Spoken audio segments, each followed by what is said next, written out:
Imagine the calls parents were trying to make to their children on campus today, not to mention those in the middle of the threat trying to reach their loved ones, like Professor Michael Cummings. Fox 24's Casey Smith caught up with him today as he recounted what he went through.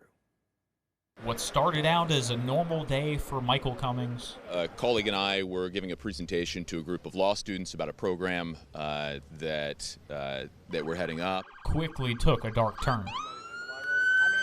As soon as we got that alert, we turned the lights off, we moved kind of a podium in front of the door, and then there were some students out in the hallway. We invited them into the class, and we just sat tight for a couple of hours. Cummings, a law professor at the University of Arkansas, says his initial thought when the alert was sent out was the safety of his students, who were just a few hundred feet from the alleged threat. We turned the lights off, turned off the projector, and then just tried to encourage people to be quiet so we could hear if anything was happening. How would you respond if somebody burst into the classroom?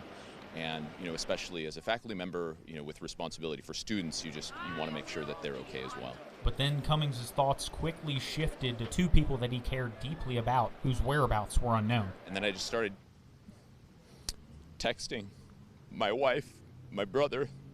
She's a faculty member, he's a student here, just making sure that they were safe. Thankfully, they're both safe after Monday's Fayetteville Police Department investigation found there weren't any shots fired or injuries reported. But now the University of Arkansas becomes another bullet point in a recent trend across college campuses, with false active shooter claims happening at Villanova, South Carolina, and Kansas State, among others, within the last week. It's a shame that people are using that very real threat to create chaos and panic unnecessarily. And regardless of if the threats are credible or not, Cummings is thankful for the overwhelming, swift police response Monday afternoon. They did everything they could to make sure that things were safe, and that if there was a situation, that it would be okay.